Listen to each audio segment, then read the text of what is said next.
Hello guys, तो start करने वाले हैं अपनी अगली एक्सरसाइज जिसका नाम है 10.2। क्लियर, इंपॉर्टेंट एक्सरसाइज है जैसे कि मैंने बताया था वो प्रीवियस वीडियो में। फटाफट देखें क्वेश्चन क्या है। पहला क्वेश्चन समझे। From the point of Q the length of the tangent to the circle 24 centimetre and distance of Q from the centre 25 centimetre. तो फाइंड द रेडियस। तो मैंने फिगर समझा, फिगर क्या है। जैसा हमने अभी थर्ड क्वेश्चन करा था 10.1 का, सेम क्वेश्चन है, बस आपको इसका रेडियस निकालने। तो क्वेश्चन क्या है सुनो। ये तो हो गया अपना सर्कल, क्लियर है, और ये हो गई आपकी टेंजेंट। इसका नाम लिखा मैंने, टेंजेंट का नाम लिखा दोस्त मैंने पी क्यू। बात समझ में आ गई। टेंजेंट का नाम लिखा मैंने पी क्यू, और सेंटर से क्यू की जो लंबाई है दोस्त, सेंटर से जो क्यू की जो लंबाई है वो है अपनी 25 सेंटीमीटर, और टेंजेंट की लंबाई है 24 सेंटीमीटर। और आपको निकालना है दोस्त रेडियस ऑफ अ सर्कल। और आपको क्या निकालना है? Radius of a circle. आपको निकालनी है ओपी। अब ओपी कैसे निकलेगा तो सुनो, अभी मैंने सिखाया था आपको, थ्योरम बोलती है कि सेंटर से टेंजेंट पर जो लाइन ड्रॉ होती है वो परपेंडिकुलर होती है। इसका मतलब क्या है कि OP perpendicular on P Q. इसका मतलब क्या है, कौन सी थ्योरम होती है? 10.1। और आपको ये थ्योरम भी लिखनी है ऐसे, आपको पूरी स्टेटमेंट लिखनी पड़ेगी थ्योरम क्या बोलती है। बात समझ में आ गई। अब आगे देखो, तो इन राइट एंगल ट्रायंगल OPQ में ले लिया मैंने, इसके अंदर मैंने लगा दिया पाइथागोरस थ्योरम। तो मैंने क्या बोला, हाइपोटेन्यूज का square is equal to perpendicular का स्क्वायर प्लस बेस का स्क्वायर यूजिंग पाइथागोरस थ्योरम। बात समझ में आ गई है क्या?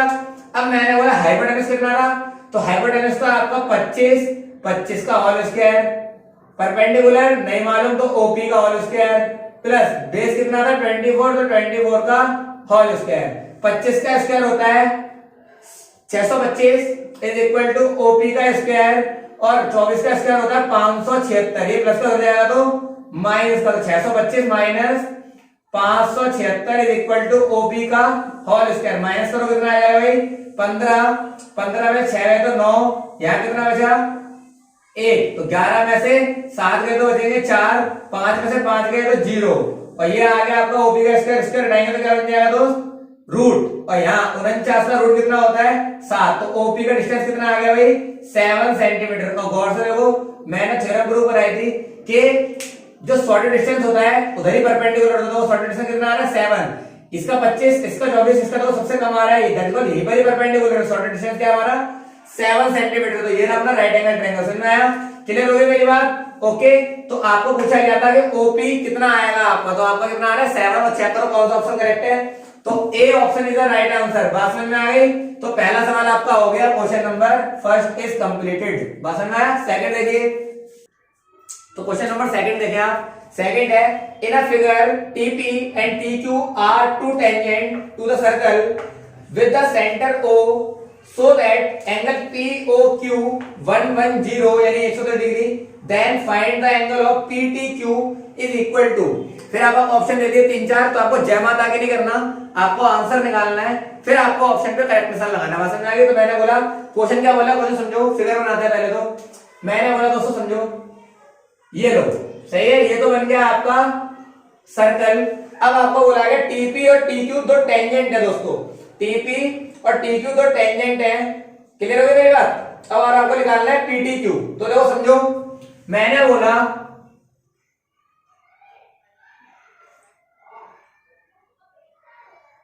ये आ गया आपका T और ये P, PT या TP एक ही बात है। समझ में आ गई। और ये आ गया आपका Q। तो देखो TP and TQ are two tangents, ये हो गया पॉइंट ऑफ कांटेक्ट। बात समझ में आ गई।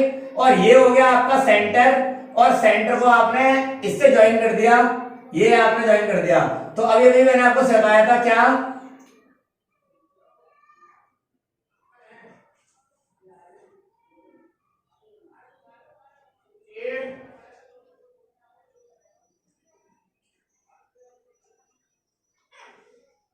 अभी अभी मैंने आपको सिखाया था क्या कि सेंटर से, सही है, सेंटर से जो भी टेंजेंट पर जो भी लाइन ड्रॉ होती है वो कितने की होती है? परपेंडिकुलर।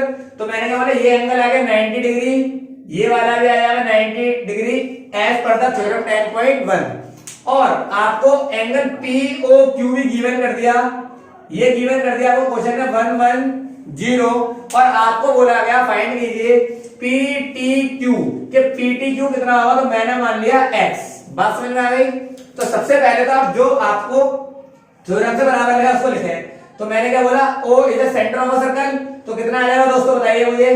तो मैंने बोला कि angle OPT is equal to angle OQT equal आ गया 90 डिग्री। रीजन में लिखोगे थ्योरम 10.1। सही है, मैं बार बार बोल रहा हूं आपको, जब एग्जाम में आपको 10.1 लिख कर नहीं आना, ये थ्योरम की स्टेटमेंट लिखनी पड़ेगी पूरी। क्लियर है? अब यहां पर आ जाओ, तो ये हो गया। अब गौर से देखो, ये क्वाड्रिलेटरल है, एक एंगल, दो एंगल, तीन एंगल और चार एंगल, तो क्वाड्रिलेटरल वाली फिगर बन गई। तो मैंने बोला इन क्वाड्रिलेटरल POQT में, मैंने क्वाड्रिलेटरल POQT ले लिया। और आपको प्रॉपर्टी पता होगी कि क्वाड्रिलेटरल में चारों एंगलों का सम कितना होता है 360। तो आप क्या करेंगे दिखाओ। तो पहला एंगल मैंने P से लिया तो OPT, पहला आ गया OPT, फिर प्लस POQ, दूसरा एंगल आ गया POQ, OQT, दूसरा आ गया OQT। जो एंगल लेते हो बीच में आता है। तो देखो मैंने P पर भी ले लिया, O पर भी ले लिया और Q पर भी ले लिया। अब लास्ट एंगल जो फाइंड करना है PTQ, PTQ बोलो या QTP बोलो, एंगल ये बीच में आना चाहिए। तो इसी की बात कर रहा हूं, बात समझ में आ गई। तो यह क्या हो जाएगा 360। और स्टेटमेंट क्या है दोस्तों, स्टेटमेंट है sum of all angle of quadrilateral is 360 degree. समझ में आ गया? क्वाड्रिलेटरल के सारे एंगलों का सम कितना होता है 360 डिग्री। बात समझ में आ गई? चतुर्भुज के चारों कोणों का योग 360 डिग्री होता है। अब ये कितना है, ये आपका 90, POQ कितना है 110, फिर 90। अब ये मुझे आपको नहीं पता, तो आपने इसको ऐसे लिख दिया इक्वल में 360। जोड़ो 90 90 180, 180 में 110 ऐड कर दो, कितना आ जाएगा दोस्तों 290। देखो 180 110 तो कितना आ जाएगा 290, प्लस में angle PTQ is equal to 360। ये प्लस का हो जाएगा तो माइनस का, तो आंसर क्या आएगा 360 माइनस में 290, तो कितना आ गया फाइनल आंसर इज 0। 16 में से 9 गए तो आएगा 7 और 2 में से 2 गए 0, तो कितना डिग्री आएगा दोस्तों, ये आ गया आपका PTQ इज 70 डिग्री। तो ऑप्शन देखो फटाफट से कौन सा करेक्ट है। तो option B is the right answer. तो बी इज द करेक्ट। तो क्वेश्चन देखो, क्वेश्चन नंबर 3 आपका होमवर्क कर लेना, सेम क्वेश्चन है। क्वेश्चन नंबर 4 कराता हूं मैं आपको। तो क्वेश्चन नंबर 4 देखें, फोर्थ क्वेश्चन क्या बोल रहा है। फोर्थ क्वेश्चन है prove that the tangent draw at the ends of the diameter of a circle are parallel. मुझे प्रूव करना है। तो देखो सुनो क्वेश्चन क्या है। तो क्वेश्चन ने बोला अगर कोई सर्कल, बात समझ में आ गई, और ये हो गई सर्कल की, ये हो गई सर्कल की टेंजेंट, बात समझ में आ गई, ये सर्कल की हो गई टेंजेंट, और ये भी हो गई सर्कल की टेंजेंट। और इन्होंने क्या बोला, इन्होंने बोला कि ये सर्कल का सेंटर है, ये हो गई सर्कल की डायमीटर। तो मैंने क्या बोला AB is the diameter of a circle, और डायमीटर के एंड से दो, इन्हीं को पॉइंट ऑफ कांटेक्ट मानते हुए आपने दो टेंजेंट ड्रॉ करी। टेंजेंट का नाम लिखा मैंने PQ और इसका नाम लिखा मैंने MN। सही है, PQ और MN मैंने दो टेंजेंट पास करी। और इन्होंने बोला कि दोनों टेंजेंट को प्रूव करो कि दोनों टेंजेंट आपस में परपेंडिकुलर है। बात समझ में आ गई, सॉरी दोनों टेंजेंट पास करो आपस में क्या है पैरेलल है। बात समझ में आ गई। अब कैसे होगा क्वेश्चन, तो फटाफट से समझते आइए। पैरेलल प्रूव करने के लिए कैसे काम करना पड़ेगा, तो मेरी बात समझें। आप गिवन लिखेंगे, प्रूव करने वाले क्वेश्चन की प्रेजेंटेशन कैसे होती है वो सुने।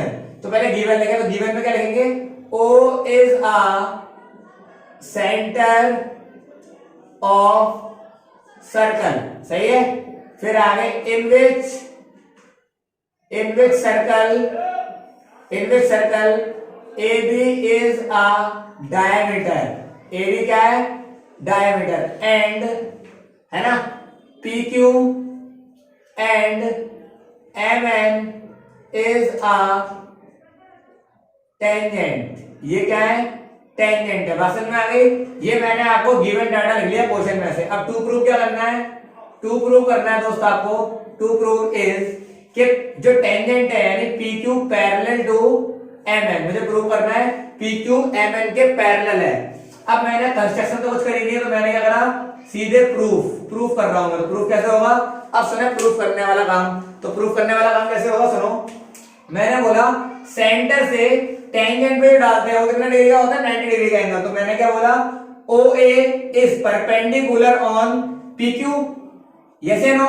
और मैंने बोला OB is perpendicular on MN, ये वाली बात समझ में आ गई। और दोनों में लिखेंगे थ्योरम 10.1, सही है, क्लियर। तो मैं बोल सकता हूं क्या, angle OAP is 90 degree.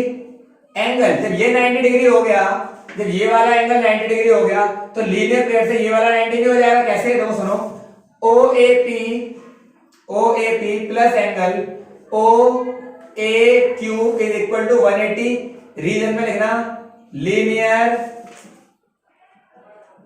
Pair. तो OAP कितना निकाला मैंने अभी भी 90, देखो ये रहा।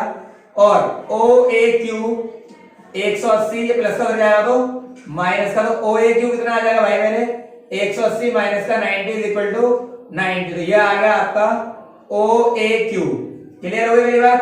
तो ये भी 90 आ गया, बात समझ में आ गई।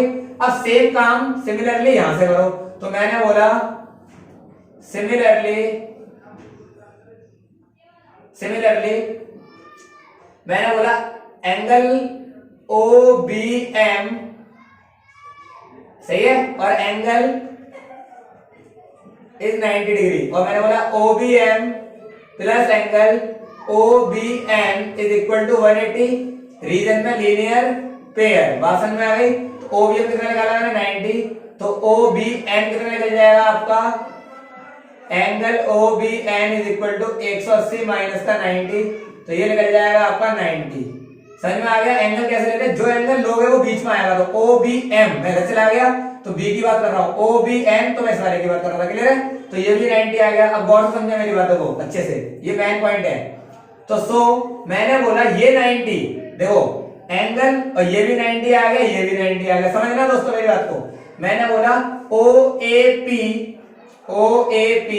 इज इक्वल टू OBN दोनों के दोनों कितने हैं दोस्तों, 90। और रीजन में आ जाएगा ऑल्टरनेट इंटीरियर एंगल भी है, बात समझ में आ गई।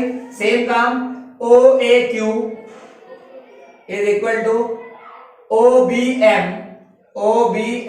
दोनों क्या है, 90 डिग्री ऑल्टरनेट इंटीरियर एंगल। और ऑल्टरनेट इंटीरियर एंगल बराबर होते हैं, तो कहीं ना कहीं वो दोनों लाइनें आपस में क्या रही होंगी, पैरेलल। मैं आपको सिखाता हूं, ये दोनों लाइन पैरेलल थी, ऐसे कोई लाइन इंटरसेक्ट करते हुए जाती थी, तो यहां पर आते थे ना ऑल्टरनेट इंटीरियर एंगल। देखो एंगल ये बराबर ये, एंगल 1 बराबर 2, एंगल 3 बराबर एंगल 4, तो अब क्या बोलते थे, M पैरेलल टू N बोलते थे। तो सेम काम यहां पर, मैंने कहा ये ऑल्टरनेट इंटीरियर एंगल, तो ये वाली आपस में क्या हो जाएंगी, पैरेलल, क्योंकि ये आपस में इंटरसेक्ट कर रही है, बात समझ में आया। तो ये क्या हो जाएगा मैंने, so PQ is parallel to MN और हेंस प्रूव्ड।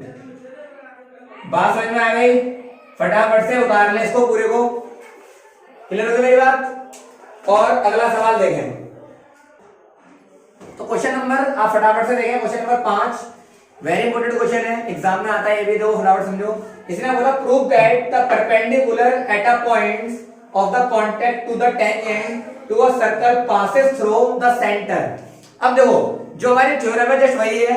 इसने क्या बोला कि जो परपेंडिकुलर डाला जाता है वो सेंटर से डाला जाता है, बात समझ आ रही है। तो प्रूव करो कि O is a centre of a circle, बात समझ में आ रही है। अब नॉर्मल सी बात है, जो सर्कल का सेंटर होता है वो वही होता है, बात समझ में आ रही है। तो मुझे प्रूव क्या करना है, देखो prove that perpendicular at a point of a contact tangent to the circle passes through the centre, वो सेंटर से ही पास होगा ये आपको बताना है, और परपेंडिकुलर बनना चाहिए। तो जब भी सेंटर की बात आ जाती है ना कि सेंटर से परपेंडिकुलर होना चाहिए, उस केस के अंदर आपको क्या करना पड़ेगा, आपको उस सेंटर वाले सर्कल है O के रिस्पेक्ट में आपको दूसरा सेंटर मानना पड़ेगा, और वहां से बताना पड़ेगा यहां से सेंटर हमारा 90 डिग्री एंगल क्रिएट नहीं हो पा रहा, तो हमारा यहां से एंगल क्रिएट हो पाएगा। तो मैं समझाता हूं फिगर के थ्रू कैसे बताना चाह रहा हूं, तो फटाफट समझो। मैंने बोला ये आपका हो गया सर्कल, बात समझ में आ गई। और मैंने बोला ये हो गई आपकी टेंजेंट, इसका नाम लिखा मैंने AB, और जहां काट रहा है इसका नाम लिख दिया मैंने P, और ये हो गया दोस्त सर्कल का सेंटर O। तो अभी हमने क्या सीखा कि सेंटर O से जो भी लाइन गिरेगी टेंजेंट पर वो हमारी परपेंडिकुलर होती है। ये मुझे इसने बोला कि तुम भी प्रूफ यही करो, तो ये तो हम जानते ही हैं, लेकिन इन्होंने बोला कि अगर आप सेंटर से प्रूव करना चाहते हो कि सेंटर से गिरी है लाइन, तो आपको इसी के रिस्पेक्ट में आपको एक दूसरा सेंटर O डैश मानना पड़ेगा, और आप मानोगे कि यहां से वो गिरी है, और ये भी आपको प्रूव करना है कि O डैश P से, क्योंकि जब भी आपको सेंटर वाली बात आ जाए ना, नॉर्मल सी बात है, सेंटर से ही परपेंडिकुलर गिरता है, टेंजेंट पे तभी 90 डिग्री की क्या नाम है एंगल क्रिएट होता है। अब यहां से आपको मानना पड़ेगा, जब यहां से मानोगे आप तब आपका वहां वाला प्रूव होगा। याद होगा हमने एक क्वेश्चन पढ़ा था, √2 इज अ इरेशनल नंबर। तो हम जानते हैं कि √2 जो होता है वो इरेशनल नंबर ही होता है, लेकिन फिर भी उसको क्या मानते थे, उसका अपोजिट के √2 इज अ रेशनल नंबर। सही है, तो कॉन्ट्रडिक्शन वाली जो कंडीशन आ जाती है वो कंडीशन आपको याद नहीं पड़ेगी। बात समझ में आ रही है? तो यही काम यहां पर करना है। आपको पता है कि सर्कल का सेंटर वही होता है, लेकिन फिर भी आप क्या मान रहे हैं कि O dash is a centre of a circle. बात समझ में आ रही है? तो दोस्त सुनो, मुझे प्रूव क्या करना है, तो मुझे टू प्रूव करना है दोस्त, जो आपको थ्योरम 10 में करना था वही। तो OPB प्रूव करना है आपको। OPB is a 90 degree angle. Clear? अब आपको गिवन क्या है, तो गिवन है आपको दोस्त, गिवन है O dash is a centre of a circle. क्या है? सेंटर ऑफ अ सर्कल, और इन which circle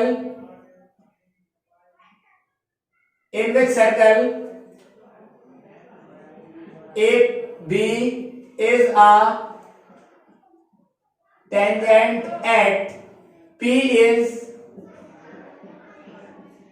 point of contact, और P क्या है? Point of contact. तो कैसे काम होगा अब सुने, तो मैंने बोला अब मैं कर रहा हूं यहां से प्रूफ। तो प्रूफ करने के लिए मैंने क्या करा दोस्तों, एक कंस्ट्रक्शन भी करी थी, तो कंस्ट्रक्शन को भी आप लिख सकते हो। कंस्ट्रक्शन क्या है कि O dash is a centre of a circle with respect to O, जो O के रिस्पेक्ट में मैंने माना गया है। क्लियर है? अब यहां पर आपको प्रूफ करना है, तो प्रूफ कैसे होगा, सुने मेरी बात, तो प्रूफ कर रहा हूं। आइए, तो मैंने बोला कि जब O डैश, सुनो मैंने क्या माना कि O dash is a centre of circle. इसका मतलब क्या है, जब O dash centre of circle है तो इसका मतलब क्या है कि O डैश से जो लाइन गिरेगी वो परपेंडिकुलर होगी, क्योंकि यही तो हमने सीखा है कि सेंटर अगर जो भी होगा सेंटर से टेंजेंट पे जो लाइन जा जाएगी वो परपेंडिकुलर होगी। तो मैंने क्या बोला, O dash PB is a 90 degree angle. क्यों?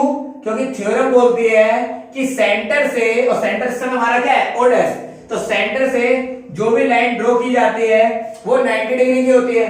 तो बात समझ में आ गई, तो मैंने 90 डिग्री का एंगल क्रिएट कर दिया, इतना समझ में आ गया। लेकिन मैंने बोला O भी तो सेंटर था, ऐसा मान के चल रहे हैं, तो मैंने क्या बोला दोस्त, मैंने बोला अगर मैं यहां से लेता हूं कि O जो हमारा एक्चुअल में O होता है ये सेंटर, तो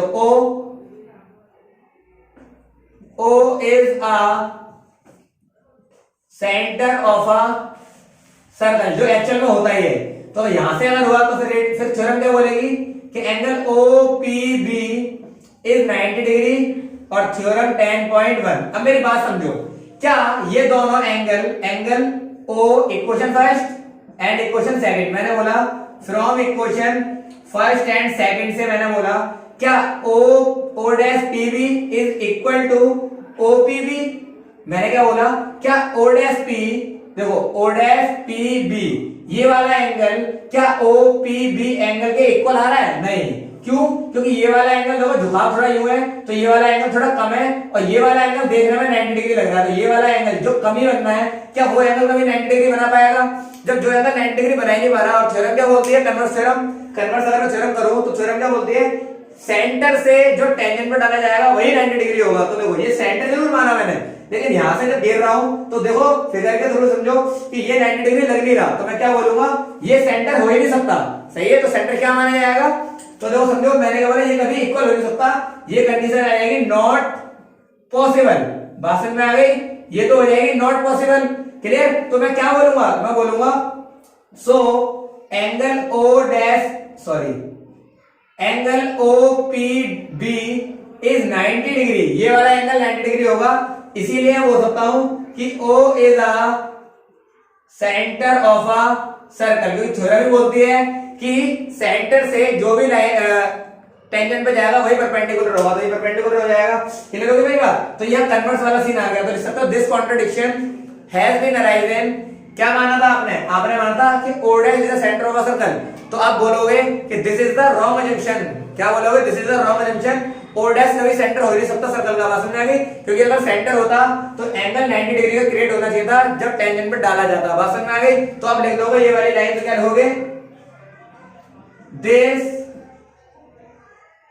contradiction has been arisen. O dash is a center of a circle. It's a wrong assumption, है ना? Actually, O is a centre of a circle और हेंस प्रूव। तो जो आपने माना था वो गलत माना था और ये आपको प्रूव हो गया। समझ में आया? फटाफट से अगला सवाल देखें। तो क्वेश्चन नंबर 6 है, वो आपका सेम क्वेश्चन है जो मैंने अभी आपको कराया था 10.1 में तीसरा क्वेश्चन, और अभी भी मैंने पहला क्वेश्चन जो कराया था सेम उसी की तरह ही है, वो आपका होमवर्क हो जाएगा। क्वेश्चन नंबर 7 देखें, 7 क्वेश्चन मैं आपको कराता हूं। तो यहां पर क्वेश्चन देखो क्या बोलता है, two concentric circle are radius 5 centimetre and 3 centimetre, find the length of the कोड of the larger circle which touches a smaller circle। तो समझो पहले बात आती है कॉन्सेंट्रिक सर्कल क्या होते हैं। तो कॉन्सेंट्रिक सर्कल वो होते हैं, सुनो, जिनका सेंटर एक ही होता है दोस्तों, जिनका सेंटर एक ही होता है और सेंटर एक ही है, बट सर्कल मैंने दो बना दिए, सेम सेंटर से मैंने दो सर्कल बना दिए। बात समझ में आ गई? देखो कैसे बनाए होंगे, तो सुनो, मैंने क्या करा, त्रिकाल रखा, यहां पर प्रकार के लोग रखे लोहे वाली, और एक सर्कल बनाया, फिर थोड़ा सा मैंने और बढ़ाया और एक और सर्कल, तो सेंटर मैंने नहीं छेड़ा, लेकिन मैंने प्रकार को ऊपर नीचे करके दो सर्कल बना दिए। तो इसको बोलते हैं कॉन्सेंट्रिक सर्कल, यानी सेंटर एक ही था लेकिन सर्कल मैंने कितने बना दिए, दो बना दिए, दो भी बना सकता, तीन भी बना सकता हूं। बात समझ में आई? तो मैंने ये बना दिया। और क्वेश्चन लिखा हुआ है, क्वेश्चन क्या है कि आपको बोला गया जो स्मॉलर सर्कल है उसकी रेडियस है 3 सेंटीमीटर, और जो लार्जर सर्कल है इसी के नीचे लार्जर है, यहां से यहां तक, सेंटर तो यही है, तो सेंटर तो वही है, तो मैंने क्या बोला, इसकी पूरी की पूरी जो लेंथ है वो है 5 सेंटीमीटर, यानी यहां से लेके यहां तक की जो लेंथ है वो है 5 सेंटीमीटर। बात समझ में आ गई? और बोला गया कि जो हमारी लाइन है यानी टेंजेंट दो मैंने छोटे सर्कल को टच करेगी, समझ रहे हो? तो मैंने क्या बोला, ये छोटे सर्कल को टच करेगी ऐसे करके। तो मैंने क्या बोला, बड़े सर्कल के लिए ये क्या हो गई, कोड, और छोटे सर्कल के लिए क्या होगा, ये टेंजेंट। इसका नाम लिखा मैंने दोस्तों, इसका नाम लिखा मैंने क्या, इसका नाम लिखा मैंने क्या कहते हैं, P, और ये A और ये B। इतना समझ में आ गया? ये मैंने फिगर आपका कंप्लीट कर दिया। और आगे अब मेरी बात समझ नहीं है आपको, तो मैंने क्या करा, सेंटर से क्या ये मैं क्या बोल सकता हूं, ये अगर O से लेकर P तक रेडियस थी तो O से लेकर यहां तक ये भी रेडियस हुई ना छोटे सर्कल की, और यहां से मैंने यहां ज्वाइन कर दिया, तो ये क्या हो गई, पूरे सर्कल की रेडियस हो गई, ऐसे नो? इतना समझ में आ गया? क्लियर? तो मैंने क्या बोला, ये छोटे सर्कल की 3 सेंटीमीटर और ये बड़े सर्कल के लिए पूरी कितनी हो गई, यहां से लेकर यहां तक 5 सेंटीमीटर। बात समझ में आ गई? तो फिगर आपका अल्टीमेट कितना है वो मैं ब्लू से करके दिखाता हूं आपको, देखो समझो। ये मैंने बोला ये लो भाई, सही है, ये आपका फिगर है अल्टीमेट। बात समझ में आ गई? तो मैंने क्या बोला, गौर से देखा जाए तो समझो ये टेंजेंट है, तो इसका मतलब क्या है, मैंने बोला पहले गिवन लिख लेना सारा का सारा। गिवन में क्या लिखोगे, गिवन में लिखोगे O is a centre of a circle, यही गिवन है ना? और जो छोटे सर्कल की रेडियस है यानी OP, वो गिवन है आपको कितना, 3 सेंटीमीटर, यस या नो? ओके, और बड़े वाले सर्कल के लिए जो रेडियस है यानी ओ ए, वो मैंने बोला वो है आपकी 5 सेंटीमीटर। ओके, अब आपको टेंजेंट गिवन है, टेंजेंट जो आपकी है वो है ए बी, जो कि आपको नहीं मालूम, जो आपको निकालनी है। क्लियर, टेंजेंट की लंबाई निकालनी है आपको। ओके, और आपको फाइंड करना है, यही फाइंड आउट क्या करना है, टेंजेंट की लंबाई क्या होगी, ये आपको फाइंड आउट करना है। बात समझ में आ गई? अब मैं कैसे फाइंड आउट करूंगा पहले समझो। तो मैंने बोला नाउ स्टार्ट कर रहा हूं दोस्तों। तो मैंने कैसे स्टार्ट करा, सुनो। मैंने बोला ओ डैश, देखो O P is perpendicular on A B. क्या ओ पी परपेंडिकुलर है ए बी के? सेंटर से टेंजेंट पे जो डाला जाता है वो 90 डिग्री का एंगल होता है। तो बात समझ में आ गई, राइट एंगल ट्रायंगल घोषित हो गया। तो मैंने क्या बोला, ये अगर 90 डिग्री है तो थ्योरम 10.1 से, तो मैंने क्या बोला, angle O P A, angle O P A is called 90 degree angle, theorem से हो गया। तो मैंने क्या बोला, in right angle triangle O P A में आओ। तो मैंने बोला अगर इसमें मैंने बोला और मुझे निकालनी पूरी लेंथ ऑफ ए बी, तो मैंने ये तो हो गया हाइपोटेन्यूज, ये हो गया हमारा परपेंडिकुलर, ये हो गया बेस। तो बेस, परपेंडिकुलर और हाइपोटेन्यूज। तो मैंने फॉर्मूला लगाया, हाइपोटेन्यूज का square is equal to perpendicular का स्क्वायर प्लस बेस का स्क्वायर यूजिंग पाइथागोरस थ्योरम। तो हाइपोटेन्यूज कितना बताइए, तो देखो हाइपोटेन्यूज यहां से लेकर यहां तक और यहां से लेकर यहां तक लेंथ जो है वो उसकी बड़े वाले सर्कल की रेडियस तो कितनी है 5, तो 5 का स्क्वायर। परपेंडिकुलर कितना है, यहां से लेकर यहां छोटे सर्कल की रेडियस, तो छोटे सर्कल की रेडियस कितनी है दोस्त 3 सेंटीमीटर, तो यहां आ जाएगा 3 का स्क्वायर। बेस यहां से लेकर यहां तक, तो बेस कितना है नहीं मालूम, तो बेस को मैंने बोला एपी, तो एपी का होल स्क्वायर। बात समझ में आ गई, 5 का स्क्वायर 25, 3 का स्क्वायर 9 और यहां आ जाएगा एपी का होल स्क्वायर। 9 प्लस का हो जाएगा तो माइनस का, 25 में से 9 गया तो ये निकल गया एपी का होल स्क्वायर। 25 में से 9 गया तो कितना हो जाएगा 16, स्क्वायर हटाया रूट में बदल गया और ये निकल गया आपकी एपी की वैल्यू। तो 16 का रूट कितना होता है 4, ये आपकी निकल गई एपी 4 सेंटीमीटर। इतना समझ में आ गया। अब देखो सुनो, मैंने बोला अब एपी जितना है उतना ही तो हमारा पीबी होगा। बात समझ में आ गई। तो मैंने बोला एबी की लेंथ निकालनी थी आपको, तो मैं बोलता 2 टाइम्स ऑफ एपी, तो 2 इंटू एबी कितना निकाला मैंने 4, तो 4 दूनी 8 सेंटीमीटर, तो ये आ गई आपकी एबी। बात समझ में आ गई, ये आपका फाइनल आंसर आ गया एबी। क्लियर है मेरी बात? फटाफट से इसको उतार लो। और क्वेश्चन नंबर अगला देखो, ये क्वेश्चन था आपका 7 नंबर का। ओके, अगला क्वेश्चन देखें। तो गाइस जो अगले सवाल रह गए हमारे 8 से लेकर 13 तक, जो 13-14 का सवाल है वो मैं आपको अपने नेक्स्ट वीडियो के अंदर दिखाऊंगा। क्लियर है? क्लियर, क्योंकि वीडियो काफी लेंथी हो जाएगी, काफी लंबी हो जाएगी। ओके, तो मैंने क्या करा, इसको 2 पार्ट्स में डिवाइड कर दिया, इसे पार्ट 1 कर दिया, दूसरे वाले को पार्ट 2 कर देंगे। ओके, तो ओके वाइज